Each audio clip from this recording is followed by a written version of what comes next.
Hello दोस्तों, आज हम पढ़ेंगे डॉक्टर ब्रायन विच की किताब मेनी लाइफ मेनी मास्टर्स, कई जीवन कई देवात्माएं। अध्याय 14।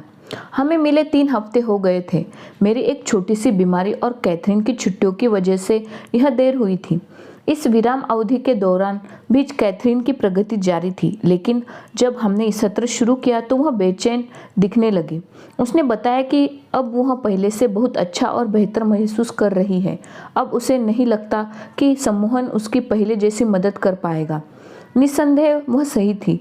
सामान्य परिस्थितियों में हम समापन उपचार हफ्तों पहले शुरू करते थे। हमने इसे हिस्सों में जारी रखा।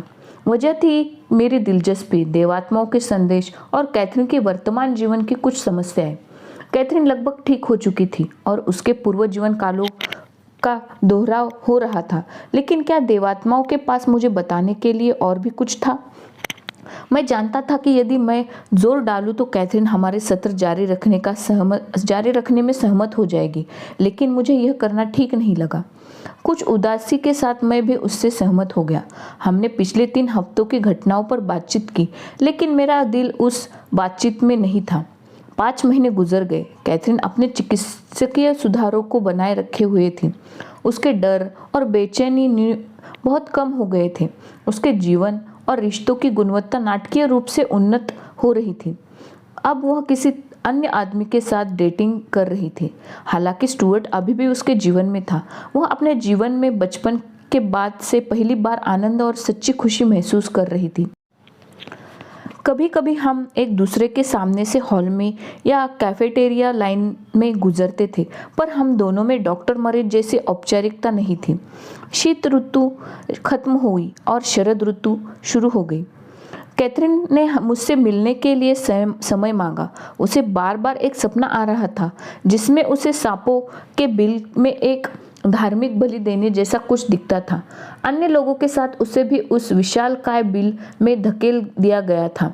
वह बिल में थी और उससे बाहर निकलने के लिए रेत की दीवारों में हाथ बढ़ाकर उसे चढ़ने की कोशिश कर रही थी। सांप उसके ठीक नीचे थे। सपने के इस बिंदु पर वह जाग जाती और उसका दिल बेतहाशा तेजी से धड़कता था। इतने लंबे अंतराल के बावजूद वह जल्दी से गहरे सम्मोहन की अवस्था में पहुंच गई। कोई आश्चर्य नहीं था। वह तुरंत ही एक प्राचीन जीवन काल में लौट गई थी।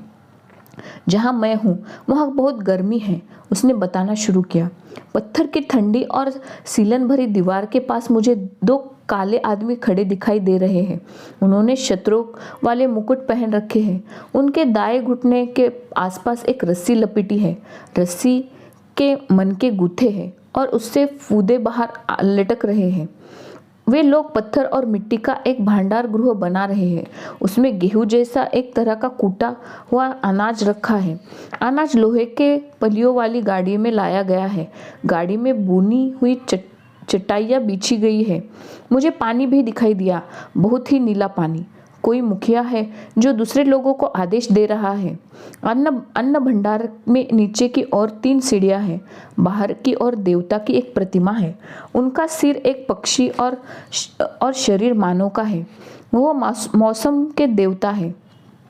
अनाज को ताज़ा बनाए रखने के लिए भंडार की दीवारों को कोलतार से सील कर दिया गया है ताकि हवा अंदर न जाए पाए। मेरे चेहरे पर खुजली हो रही है। मुझे अपने बालों के नीले मनके दिखे हैं। चारों ओर कीड़े या मक्खियाँ हैं जो मेरे चेहरे और हाथों पर काट रही है। मैं चेहरे पर कुछ चिपचिपा लगाकर उन्हें दूर रखती हूँ। उसकी गंध भयानक है। यह किसी पेड़ का रस है। मेरे बालों में चोटियाँ गुंदी है और उनमें सोने की जंजीर वाले मनके लटके हैं। मेरे बाल गहरे काले हैं। मैं एक राज परिवार का हिस्सा हूँ। मैं वहाँ किसी भोज के आयोजन में आई हूँ। मैं पुरोहितों के तेल मलने को देखने आई हूँ। आने वाली फसलों के लिए देवताओं को मनाने का उत्सव। यहाँ किसी जानवर की बलि दी जाती है, इंसानों की नहीं। बलि दिए गए जानवर का खून सफेद स्टेट से बाहर बहता हुआ एक प्याले में आता है। फिर यह एक सांप के मुंह में चला जाता है। लोगों ने सोने की छोटी टोपियां पहनी हैं। हर कोई काली चमड़ी वाला है। हमारे पास दूसरे इलाकों से आए गुलाम हैं, समुद्र के इस पार से। वह चुप हो गए और हम प्रतीक्षा करने लगे। जैसे कि यह महीना खत्म ही नहीं होगा। वह बेहद सतर्क लग रही थी, जैसे कुछ सुन रही हो। सभी कुछ बहुत तेज और जटिल है। वे मुझे कुछ बात बता रहे हैं, विभिन्न धरातलों के बदलाव और वृद्धि के बारे में।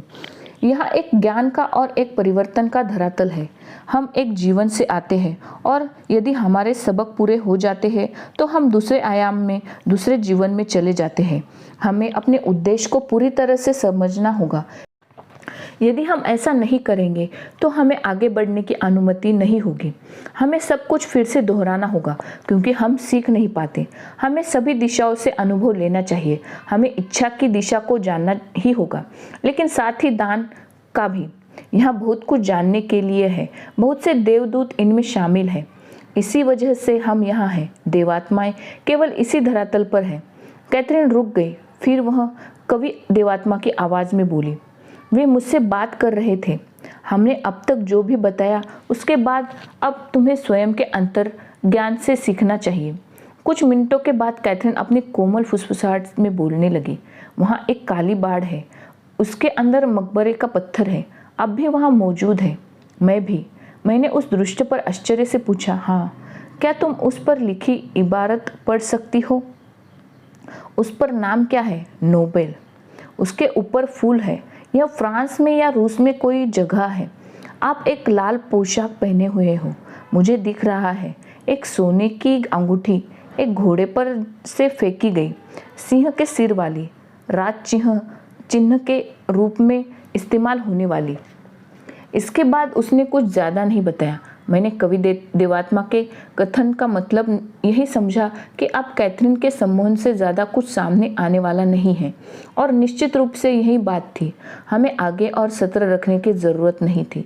उसका उपचार पूरा हो गया था और मैं प्रतिगमन से जो कुछ सीख सकता था सीख चुका था। भविष्य के गर्भ में जो कुछ भी बाकी था उसे मुझे अपने ही अंतर्ज्ञान से सीखना होगा। यहाँ पर हमारा अध्याय समाप्त होता है। मिलते हैं हम अपने अगले अध्याय में। नमस्कार।